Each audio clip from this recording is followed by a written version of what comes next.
रहस्यमय कुआं। कहानी की शुरुआत बहुत समय पहले की बात है। भारत के उत्तर में बसे एक घने जंगलों से घिरे छोटे से गांव छायापुर में एक पुराना और टूटा फूटा कुआं था। गांव वाले उस कुएं को शापित कुआं कहते थे। कोई नहीं जानता था कि वह कब बना, किसने बनाया और क्यों अब वह इतना भयावह माना जाता है। गांव के बुजुर्गों की माने तो कई दशक पहले उस कुएं से रात के समय अजीब अजीब आवाजें आती थीं, जैसे कोई चिल्ला रहा हो, किसी को बुला रहा हो या फिर हंसी हंस रहा हो। लेकिन असली डरावनी घटनाएं तब शुरू हुईं जब गांव के लोग एक एक करके गायब होने लगे। जिन्न की पहली दस्तक। एक रात गांव के एक युवक रघु की अचानक गुमशुदगी ने पूरे गांव को दहला दिया। रघु, जो हर दिन खेतों में मेहनत करता था, उस रात अपने घर नहीं लौटा। लोगों ने ढूंढा खेत, जंगल, नदी किनारे, लेकिन कोई सुराग नहीं मिला। फिर गांव के पंडित लक्ष्मीधर ने बताया, यह उसी जिन्न की करतूत है जो उस कुएं में कैद है। कहते हैं हर सोवे चांद की रात को वह बाहर निकलता है और एक आत्मा ले जाता है। गांव वालों ने पंडित जी की बात पर यकीन किया और उस कुएं को लोहे की चादरों से ढक दिया। लेकिन डर तो अब गांव की हवाओं में घुल चुका था। शहरी लड़के की जिज्ञासा। कई वर्षों बाद गांव में एक युवा लड़का आया, नाम था विवेक। वह शहर से था और गर्मियों की छुट्टियों में अपने दादी नाना के गांव आया था। विवेक को रहस्यों से बहुत लगाव था। जब उसने गांव वालों से उस कुएं के बारे में सुना तो उसकी जिज्ञासा और बढ़ गई। दादी ने उसे सख्त मना किया, बेटा वह कुआं नहीं, एक नरक है, उसके पास भी मत जाना। लेकिन विवेक ने सोच लिया था वह इस रहस्य की तह तक जाएगा। कुएं के पास पहली रात। अगली रात विवेक चुपचाप टॉर्च लेकर कुएं के पास गया। कुएं को अब तक जंजीरों से बांध दिया गया था, लेकिन उसके पास खड़े होते ही एक ठंडी हवा चली और उसकी टॉर्च खुद ब खुद बुझ गई।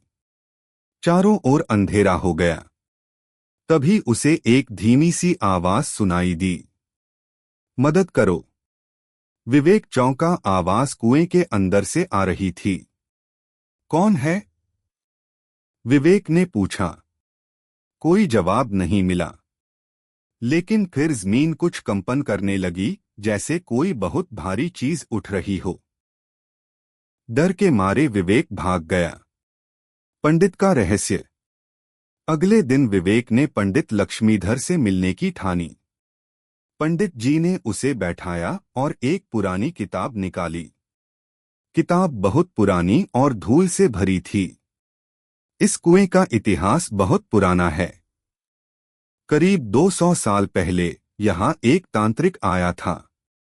वह अमरता का वरदान चाहता था। उसने एक जिन्न को बुलाया और उसे बांध दिया इसी कुएं में। लेकिन जिन्न ने तांत्रिक को धोखा दिया और उसकी आत्मा को ही खा गया। तभी से वह कुआं शापित हो गया। अब हर सौवें चांद की रात वह जिन्न बाहर निकलता है और एक जीवित आत्मा की तलाश करता है ताकि वह अपने बंधनों से मुक्त हो सके। विवेक को पक्का यकीन हो गया, यह कोई कहानी नहीं, हकीकत है। सौवीं चांद की रात। वो रात आ गई जिसका डर सबको था। सौवीं चांद की रात। गांव में घना सन्नाटा था। सभी अपने घरों में बंद थे, दरवाजे खिड़कियां बंद, पूजा पाठ चल रहा था। लेकिन विवेक ने तय किया था वो जिन्न का सामना करेगा।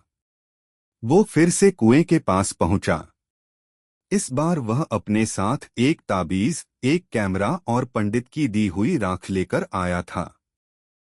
घड़ी ने 12 बजाए और तभी कुएं की जंजीरें अपने आप खुल गईं।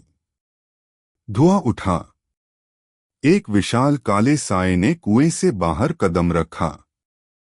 उसकी आंखें अंगारे जैसी चमक रही थीं। कौन है? जो मेरी नींद में खलल डालता है? जिन्न की भारी डरावनी आवाज गूंजी। विवेक कांप रहा था लेकिन बोला, मैं तुझसे डरता नहीं। वापस चला जा। जिन्न हंसा, डरावनी गूंजती हुई हंसी। तू मेरा अगला शिकार बनेगा, बालक। अंतिम मुकाबला। जिन्न ने अपना पंजा विवेक की ओर बढ़ाया, लेकिन तभी विवेक ने वो राख जिन्न पर फेंकी। राख लगते ही जिन्न चीखने लगा, उसकी चमकती आंखें बुझ गईं, उसकी काया जलने लगी। नहीं, नहीं, मुझे फिर से कैद नहीं किया जा सकता। जिन्न आग के गोले में बदल गया और वापस कुएं में समा गया।